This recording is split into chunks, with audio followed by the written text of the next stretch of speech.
सही लेकिन खूबसूरत हो आपका आशियाना। तो नए टेक्निक्स और डिजाइन्स का इस्तेमाल करके आप अपने घर को बेहद ही खूबसूरत और आकर्षक बनवा सकते हैं। नए interior designs, attractive colour combination और एडोरेबल फर्निशिंग स्टाइल से आपके घर का living room, bedroom, kitchen, balcony देगा आपको सपने जैसे घर का लुक।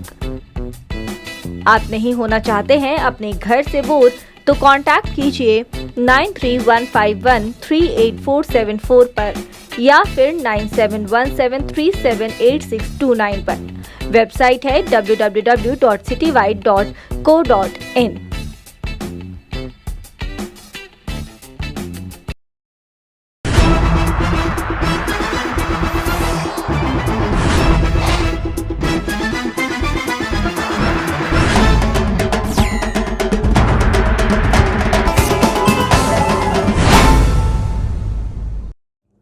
नमस्कार, मैं शामिन गार्नर और आप देख रहे हैं समय भारत 24/7। गोवा में राष्ट्रीय अध्यक्ष नड्डा बोले, पीएम मोदी के कारण प्रजातंत्र में वर्किंग कल्चर में आ रहा है बदलाव।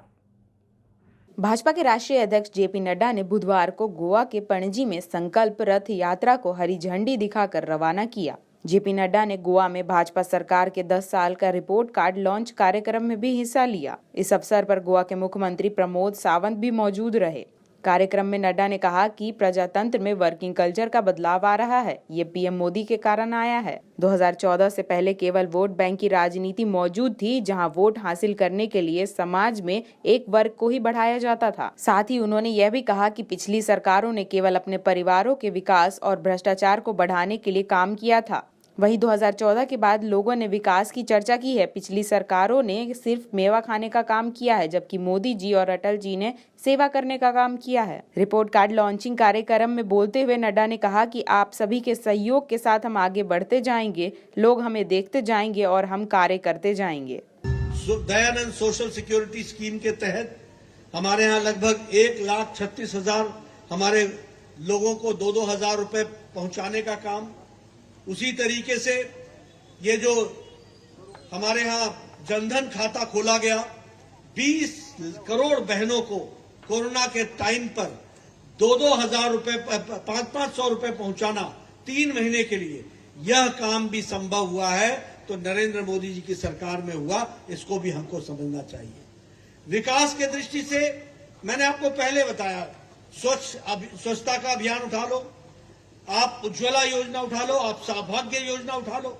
ये सभी काम आम गरीब व्यक्ति को ताकत देने के हैं, आम गरीब व्यक्ति को।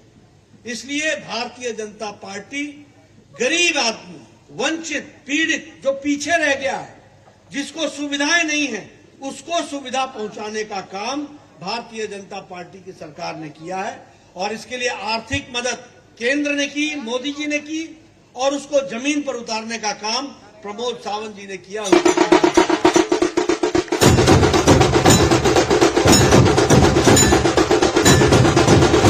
मित्रों, हम सब जानते हैं कि प्रमोद सावंत जी के नेतृत्व में क्राइम रेट 101% घट गया है, 101% घट गया है। और ये मैं नहीं बोल रहा हूं, ये national bureau of crime record बता रहा है। ये आंकड़े उनसे मैंने लिए हैं, 101% घट गया है। क्राइम डिटेक्शन में सबसे आगे अगर है तो गोवा है, 93% क्राइम डिटेक्शन हो रहा है। इसको भी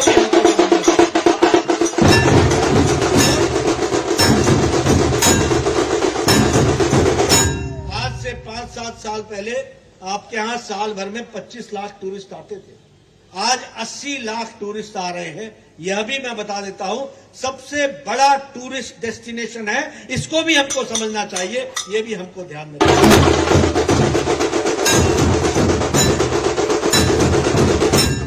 अभी तक ये टूरिस्ट डेस्टिनेशन है, आगे चल करके टूरिस्ट रिलीजियस डेस्टिनेशन भी बनेगा, यह भी मैं आपको वायदा करता हूं। यह भी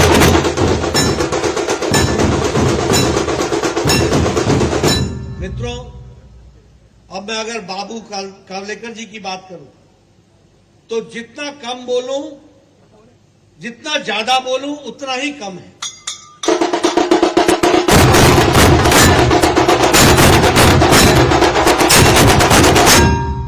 आपने देखा होगा कि हमेशा मुस्कुराते रहते हैं, हमेशा। ये आपको बहुत आसान लगता होगा, इतना आसान नहीं है। सुबह से उठ करके हजारों लोगों की तकलीफ सुनना और सुन करके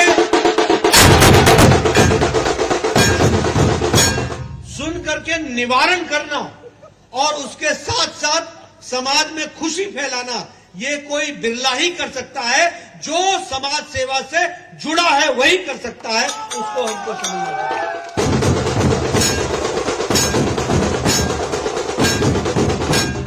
अभी मुझे बताया गया कि आपने अपने इस कॉन्स्टिट्यूंसी में कोई भी घर नहीं छोड़ा है, सभी घर का आपने आशीर्वाद लिया है।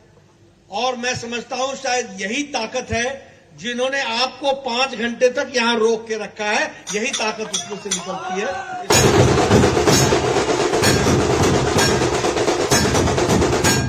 मित्रों, मैं हमेशा एक बात कहता हूं, मैंने अभी पीछे शिरोडा में भी ये बात कही कि देखो, जिंदा समाज वो है जो अच्छे को पुरस्कार दे और गलत व्यक्ति को घर बैठाने की ताकत रखे। विपक्ष के अड़ियल रवैये के कारण संसद का शीतकालीन सत्र तय समय से पहले ही हो गया समाप्त। इस पर हैरानी नहीं कि संसद का शीतकालीन सत्र तय समय से पहले ही समाप्त हो गया। विपक्ष ने जैसा अड़ियल रवैया अपना रखा था, उसे देखते हुए इसी की आशंका थी। जहां शीतकालीन सत्र को एक दिन पहले समाप्त करना पड़ा, वहीं पिछले सत्र यानी मॉनसून सत्र को 2 दिन पहले ही खत्म करना पड़ा था। तब ऐसा इसलिए करना पड़ा था क्योंकि राज्यसभा में 12 विपक्षी सदस्य अशोभनीय हरकत पर उतर आए थे। उन्होंने सभापति के सामने ही मेजों पर चढ़कर नारेबाजी शुरू कर दी थी, बल्कि कागज भी फेंकना शुरू कर दिया था और जोर जोर से हल्ला भी मचाया था। इसके अलावा उन्होंने सुरक्षा कर्मियों से धक्का मुक्की भी की थी। इसी अशोभनीय हरकत के लिए उन्हें मौजूदा सत्र से निलंबित किया गया था। इस पर हैरानी नहीं कि संसद का शीतकालीन सत्र तय समय से पहले ही समाप्त हो गया। विपक्ष ने जैसा अड़ियल रवैया अपना रखा था, उसे देखते हुए इसी की आशंका थी। No, you can't dictate to me. The honorable members, the winter session of the August House, this is not going on record. This concludes today. I am not happy to share with you the House functioned much below its potential. I urge all of you to collectively and individually reflect and introspect if this session could have been different and better. I don't want to speak elaborately on the course of this session, as it would lead to me to make a very critical view. Statistics regarding various aspects of functioning of the House during this session will be released to media to wider dissemination.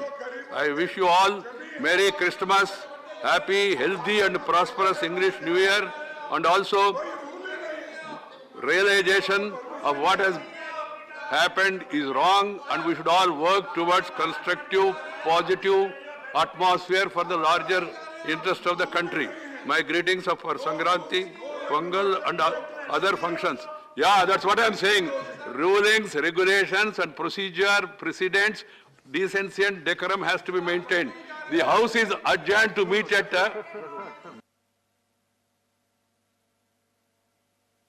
before I adjourn the House, Vande Mataram.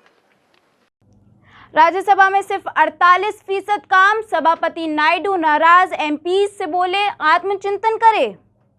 संसद का शीतकालीन सत्र बुधवार को अनिश्चित काल के लिए स्थगित हो गया। तय समय से एक दिन पहले शीतकालीन सत्र को अनिश्चित काल के लिए स्थगित कर दिया गया है। बता दें कि शीतकालीन सत्र के दौरान राज्यसभा में सिर्फ 47.9% ही काम हुआ है, जिस पर सभापति वेंकैया नायडू ने नाराजगी जाहिर करी है। नायडू ने सांसदों को सामूहिक रूप से चिंतन करने और व्यक्तिगत आत्मनिरीक्षण करने को कहा है। नायडू ने सदन में कामकाज पर चिंता और नाखुशी जाहिर की है। उन्होंने अपनी संक्षिप्त टिप्पणी में कहा है कि सांसद सामूहिक रूप से चिंतन और व्यक्तिगत रूप से आत्मनिरीक्षण करने की कोशिश करें और यह भी देखें कि आखिर किस तरह से पूरा सत्र गुजरा है। नायडू ने कहा कि सदन का शीतकालीन सत्र आज समाप्त हो रहा है। मुझे आपको यह बताते हुए खुशी नहीं हो रही है कि सदन के सारे काम एकदम बेकार हुए हैं। वहीं लोगों ने अपनी क्षमता के हिसाब से बिल्कुल भी काम नहीं किया है। अमेठी से वेदांता की सहयोगी पीपल टू पीपल इंडिया के द्वारा तिलोई क्षेत्र में असनी गांव में नंद घर पर आयोजित किया गया कार्यक्रम। तिलोई विधायक राजा मयंकेश्वर शरण सिंह व प्रमुख प्रतिनिधि कृष्ण कुमार मुन्ना ने आंगनबाड़ी कार्यकर्ताओं को नंदघर की भेंट की चाबी। 18 नंदघर में 12 तिलोई में तो 6 सिंहपुर ब्लॉक की आंगनबाड़ी कार्यकर्ताओं को विधायक तिलोई ने सौंपी चाबी। 3 से 6 वर्ष के बच्चों के पाठन के लिए संचालित है अमेठी में स्थान। करता हूँ जिस तरह से हमारे छोटे बच्चों के लिए एक उपयोगी एसेट्स यहाँ पर आपके द्वारा पूरे हमारे विकास खंड में दिया जा रहा है, इसके लिए आपको बहुत बहुत आभार। आप अपने जो भी आपके शीर्ष अधिकारी हैं, जो भी इसके सीईओ चेयरमैन हैं, वहां तक हम लोग का जो आभार है, जो धन्यवाद है। देश के 17 राज्यों में हुई कोरोना के नए वेरिएंट ओमिक्रॉन की एंट्री। अब संक्रमितों की संख्या 254। देश में बढ़ते ओमिक्रॉन के मामलों ने सरकार की टेंशन बढ़ा दी है। हर रोज संक्रमितों की संख्या तेजी से बढ़ रही है। इसी को लेकर प्रधानमंत्री नरेंद्र मोदी आज बैठक भी करेंगे। वहीं ओमिक्रॉन ने अब उत्तराखंड और हरियाणा में भी दस्तक दे दिया है। बुधवार को उत्तराखंड के देहरादून में 1, हरियाणा के पानीपत में 2, करनाल फरीदाबाद में 1 केस सामने आए हैं। अब 17 राज्यों में ओमिक्रॉन के कुल 254 केस सामने आए हैं। बुधवार को देहरादून में 23 साल की महिला की ओमिक्रॉन रिपोर्ट पॉजिटिव आई है। संक्रमित महिला स्कॉटलैंड से लौटी थी। वहीं पश्चिम बंगाल में भी विदेश से लौटे 2 लोग ओमिक्रॉन पॉजिटिव मिले हैं। हरियाणा में पानीपत से 2, करनाल और फरीदाबाद में 1 केस सामने आए हैं। पानीपत वाले दोनों लोग इंग्लैंड से लौटे थे। वहीं फरीदाबाद और करनाल में रहने वाले शख्स कनाडा से लौटे थे। लेते हैं एक छोटा सा ब्रेक, बने रहें समय भारत 24/7 के साथ।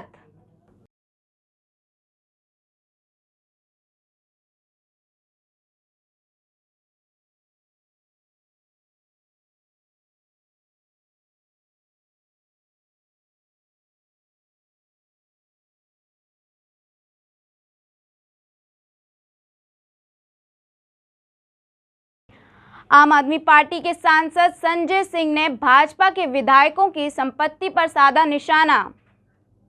इसके बाद नाम आता है बीजेपी के विधायक इंद्र प्रताप तिवारी उर्फ खब्बू तिवारी, जो अभी फर्जी सर्टिफिकेट के मामले में सजा पाकर जेल में है। 18 नवंबर 2019 को एक जमीन इनके साले खरीदते हैं 2593 स्क्वायर मीटर, और 16 मार्च 2021 को स्वयं जिस विद्यालय के प्रबंधक हैं उसके लिए जमीन खरीदते हैं 6320 स्क्वायर मीटर 47 लाख रुपए में। मां शारदा ट्रस्ट के नाम पर जमीन खरीदते हैं 9860 स्क्वायर मीटर। ये खब्बू तिवारी, इंद्र प्रताप तिवारी, विधायक भारतीय जनता पार्टी। इसके बाद डीआईजी दीपक कुमार, इनकी शाली महिमा ठाकुर 1 सितंबर 2021 को 19,75,000 रुपए में 1020 स्क्वायर मीटर जमीन खरीदती हैं। तीसरे हैं उमाधर द्विवेदी, जो रिटायर्ड आईएएस हैं। ये 39 लाख रुपए में अयोध्या क्षेत्र में 23 अक्टूबर को 1680 स्क्वायर मीटर जमीन खरीदते हैं। भारतीय जनता पार्टी के एक और विधायक वेद प्रकाश गुप्ता अयोध्या के विधायक हैं। इनके भतीजे तरुण मित्तल 5174 स्क्वायर मीटर 1,15,00,000 की जमीन 21 नवंबर 2019 को खरीदते हैं रेणु सिंह और सीमा सोनी से। 19 दिसंबर 2020 को 14,860 मीटर, ये राम जन्मभूमि से 5 किलोमीटर की दूरी पे, यानी कि जैसे ही आप सरयू पार करेंगे गोंडा का क्षेत्र लग जाता है, उस क्षेत्र में आता है, 4 करोड़ रुपए में ये जमीन खरीदते हैं। फिर भारतीय जनता पार्टी का मेयर ऋषिकेश उपाध्याय, जिसके ऊपर पहले भी तमाम कागजों सहित मैंने आरोप लगाए थे, आज तक उसकी जांच योगी आदित्यनाथ जी की सरकार ने नहीं की। 1480 स्क्वायर मीटर 18 सितंबर 2019 को हरीश कुमार से ये जमीन खरीदते हैं 30 लाख रुपए में, और 9 जुलाई 2018 को 2530 स्क्वायर मीटर 1 करोड़ में जमीन खरीदते हैं। इसके बाद आयुष चौधरी एसडीएम 28 नवंबर 2020 को इनके चचेरे भाई 5,350 स्क्वायर मीटर जमीन खरीदते हैं 17 लाख रुपए में, आसाराम से खरीदते हैं, और 28 नवंबर 2019 को इनकी एक फाउंडेशन के द्वारा 1130 स्क्वायर मीटर जमीन 7 लाख रुपए में खरीदी जाती है अरविंद चौरसिया के द्वारा, और इनके ससुर 21 जून 2021 को संतोष कुमार जिनका नाम है वो भी जमीन खरीदते हैं 280 स्क्वायर मीटर। इसके बाद हर्षवर्धन शाही जो स्टेट इंफॉर्मेशन कमिश्नर हैं 18 नवंबर 2021 को इनकी पत्नी संगीता शाही, इनके लड़के सहर्ष शाही इंद्र प्रकाश सिंह से 15 लाख रुपए में ये भी जमीन खरीदते हैं। बलराम मौर्य ये स्टेट ओबीसी कमीशन के मेंबर हैं, ये 50 लाख रुपए की जमीन खरीदते हैं जगदम्बा सिंह से। बद्री उपाध्याय जो लेखपाल है वो भी वहां पे जमीन खरीदते हैं। सुधांशु रंजन ये 7.5 लाख रुपए की जमीन खरीदते हैं जो कानून गो हैं 270 स्क्वायर मीटर। तो ये तमाम जमीनें भारतीय जनता पार्टी के विधायक, मेयर, वहाँ के कमिश्नर, वहाँ के सीआरओ रहे, वहाँ के तमाम अधिकारी पद पर रहे लोगों के द्वारा खरीदी गई है। मेरा ये कहना है कि बार बार मैं इस मांग को उठा रहा हूं कि इस पूरे जमीन खरीद के मामले की जांच कराई जाए।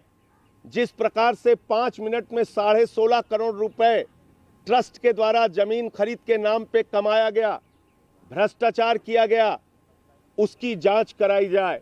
जिस प्रकार से लूट की गई प्रभु श्री राम के मंदिर की जमीन खरीद के नाम पर, और उस क्षेत्र में दलितों की जमीन दान में लेकर एक ट्रस्ट ने इन तमाम अधिकारियों और विधायकों और मंत्रियों को, नेताओं को जमीनें बेच दी, जबकि उसकी जांच चल रही है।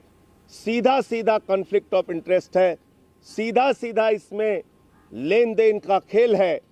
इसलिए इन सारे अधिकारियों के खिलाफ जांच कराकर इनको जेल में भेजना चाहिए, और इस सब की जांच हाई कोर्ट या सुप्रीम कोर्ट मॉनिटर्ड कमेटी से एसआईटी बनाकर इसकी जांच होनी चाहिए। सीबीआई के द्वारा इसकी जांच कराई जानी चाहिए। ये एक बड़ा भ्रष्टाचार का मामला है जिसमें खुद अधिकारी, विधायक, भाजपा के नेता शामिल हैं। लोग प्रभु श्री राम के मंदिर के नाम पर आस्था से जुड़े हैं, और भारतीय जनता पार्टी के लोग भ्रष्टाचार और जमीन की जालसाजी करने में जुटे हैं। तो ये पूरी बात आपसे कहनी थी। आपका कोई कांग्रेस प्रवक्ता रणदीप सिंह सुरजेवाला ने भाजपा पर श्री राम मंदिर को लेकर लगाया भ्रष्टाचार का आरोप। आज इस देश में भगवान श्री राम के नाम पर जो भाजपाई लूट चल रही है उसका पर्दाफाश करने के लिए आपके बीच हैं। देते हैं जो भगवान को धोखा, इंसा को क्या छोड़ेंगे। अब इस देश को भारतीय जनता पार्टी के चाल चेहरे और चरित्र पर इन दो शब्द वाक्यों के साथ चिंतन करने की आवश्यकता है। आज मोदी जी और योगी जी दोनों को हम तुलसीदास जी की वो 2 लाइनें याद दिलाना चाहते हैं। नाम राम को अंक है, सब साधन है सून, अंक गए कछु हाथ नहीं, अंक रहे 10 गुण। यानी राम नाम की आस्था के साधन मोदी जी और योगी जी 10 गुना बढ़ जाते हैं, परंतु राम नाम की आस्था को खंडित करके कुछ हासिल नहीं होता, बल्कि 10 गुना नुकसान होता है। भगवान राम के अयोध्या में बन रहे भव्य मंदिर के नाम पर चंदे की लूट, और अब भगवान राम की अयोध्या नगरी में भाजपाइयों द्वारा संपत्ति एकत्रित करने की लूट, ये साफ है कि भाजपाई अब राम द्रोह कर रहे हैं। क्या हो रहा है अयोध्या में? मर्यादा पुरुषोत्तम राम के नाम पर मर्यादा को ताक पर रखकर सीधेआम लूट मची हुई है। एक तरफ आस्था का दिया जलाया गया और दूसरी तरफ आस्था के उस दिए के अंधेरे के नीचे भगवान श्री राम के नाम पर भाजपाइयों द्वारा लूट मचाई गई, ये सच है। साथियों, अब 3 तथ्य सामने आ गए हैं। पहला, भाजपाइयों द्वारा राम मंदिर ट्रस्ट को महंगी जमीनें बेचकर करोड़ों का मुनाफा कमाया गया, चंदे की चोरी की गई। हमने देखा किस प्रकार से 5 मिनट में 2 करोड़ रुपए की जमीन 18 करोड़ में राम मंदिर ट्रस्ट को बेच दी गई और चंदे की चोरी कर ली गई, जो करोड़ों करोड़ों भारतीयों ने आस्था के प्रतीक भगवान श्री राम के भव्य मंदिर निर्माण के लिए दिया था। 20 लाख की जमीन 2.5 करोड़ में राम मंदिर ट्रस्ट को बेच दी गई। 1250% मुनाफा मात्र 79 दिन में कमा लिया गया और राम मंदिर ट्रस्ट के अंदर जो करोड़ों करोड़ों भारतीयों का चंदा है उसे लूट लिया गया। जो जमीन 4,000 रुपया आदित्यनाथ सरकार ने कलेक्टर रेट पर रखा है, उसे राम मंदिर निर्माण ट्रस्ट को 28,000 रुपया वर्ग मीटर के कलेक्टर रेट पर बेच डाला गया। और दूसरा पहलू और ज्यादा चौंकाने वाला है। राम मंदिर ट्रस्ट को न केवल निजी संपत्ति बल्कि सरकारी संपत्ति को निजी लोगों द्वारा बेच दिया गया और पैसा अर्जित कर लिया गया। और अब जो सनसनीखेज तीसरा खुलासा सामने आया है वो और चिंता का विषय है, और वो है कि राम मंदिर अयोध्या नगरी में मंदिर के चारों तरफ भाजपा के विधायकों, भाजपा के मेयर, भाजपा के आयोग के सदस्यों, भाजपा के इंफॉर्मेशन कमिश्नर्स और आदित्यनाथ सरकार के आला अफसरों द्वारा औने पौने संपत्ति अर्जित कर ली गई है। और इसके कुछ उदाहरण मैं संक्षिप्त में आपको बताऊंगा। नंबर 1 पर हैं वेद प्रकाश गुप्ता, एमएलए अयोध्या, भारतीय जनता पार्टी के। उनके भतीजे तरुण मित्तल द्वारा 20,034 स्क्वायर मीटर जमीन 21 नवंबर 2019 और 29 दिसंबर 2020 को खरीदी गई। Inder Pratap Tiwari, Bhajpa MLA Gosainganj Ayodhya, 2,593 square metre जमीन भाजपा के इस विधायक महोदय द्वारा 19 नवंबर 2019 को खरीदी गई। और उसके बाद इनके ब्रदर इन लॉ के द्वारा 6,320 स्क्वायर मीटर जमीन 16 मार्च 2021 को खरीदी गई। भाजपा के अयोध्या के मेयर ऋषिकेश उपाध्याय, जिनके साले के द्वारा 2 करोड़ की जमीन राम मंदिर ट्रस्ट को 5 मिनट में 18 करोड़ में बेची गई थी, उन्हीं के द्वारा 1480 स्क्वायर मीटर जमीन 18 सितंबर 2019 को खरीदी गई। महिला बाल विकास मंत्री व लोकप्रिय सांसद स्मृति ईरानी के सौजन्य से अमेठी को मिला नंदघर। नंदघर परियोजना अमेठी वेदांत समूह व अनिल अग्रवाल फाउंडेशन की सामाजिक पहल के तहत अमेठी लोकसभा क्षेत्र में 400 नंदघर संचालित किए जा रहे हैं। नंदघर के सभी गतिविधि कार्यों का संचालन एवं देखरेख की जिम्मेदारी Humana People to People India संस्थान को सौंपा गया है, जिसके तहत आज तिलोई विकास खंड में एक प्रोग्राम भी किया गया है। बता दें कि इसके मुख्य अतिथि 148 विधानसभा तिलोई के विधायक माननीय राजा मयंकेश्वर शरण सिंह रहे हैं। बता दें कि यहाँ पे 4 से 6 वर्ष के बच्चों के पाठन के लिए भी सारे इंतजाम किए गए हैं एवं जितनी भी गर्भवती महिलाएं हैं उनके लिए भी खास इंतजाम किए गए हैं। सपा अध्यक्ष अखिलेश यादव की कोरोना रिपोर्ट नेगेटिव, पत्नी डिंपल के पॉजिटिव होने के बाद सीएम योगी ने जाना हाल। समाजवादी पार्टी के राष्ट्रीय अध्यक्ष अखिलेश यादव की कोरोना जांच रिपोर्ट नेगेटिव आई है। इससे पहले उनकी पत्नी और पूर्व सांसद डिंपल यादव की कोरोना वायरस से संक्रमित होने की पुष्टि होने के बाद उत्तर प्रदेश के मुख्यमंत्री ने उनके स्वास्थ्य के बारे में जानकारी लेते हुए उनके जल्द ही ठीक होने की कामना भी की थी। उत्तर प्रदेश के मुख्यमंत्री योगी आदित्यनाथ ने अखिलेश यादव को फोन कर उनके परिवार के स्वास्थ्य के बारे में जानकारी ली। आपको बता दें कि इससे पहले डिम्पल ने बुधवार को ट्वीट किया था, मैंने कोविड जांच कराई है जिसकी रिपोर्ट पॉजिटिव आई है। मैंने पूर्व टीकाकरण कराया है। फिलहाल कोई लक्षण भी दिखाई नहीं दे रहे हैं। अपनी और दूसरों की सुरक्षा की दृष्टि से मैंने खुद को आइसोलेट रख लिया है। बता दें कि सीएम योगी ने सभी के जल्द स्वस्थ होने की कामना भी की थी। गौरतलब है कि महामारी की पिछली लहर में सपा अध्यक्ष अखिलेश यादव भी संक्रमित हुए थे। हरियाणा के लुटेरे बंगाल में एटीएम लूटने पहुंचे। शटर गिराकर बैंक कर्मियों ने पकड़ा फिर पीटा।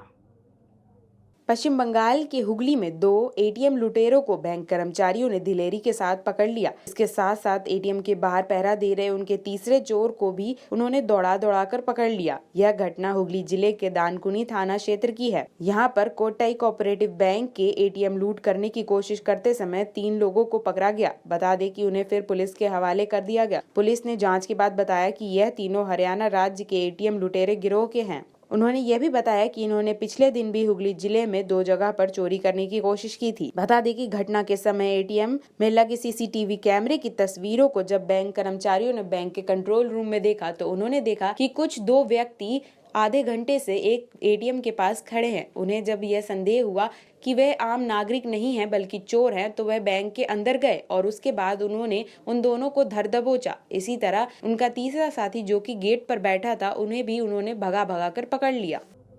ऐसी ही बड़ी खबरों को जानने के लिए बने रहें समय भारत 24/7 के साथ। तब तक के लिए धन्यवाद।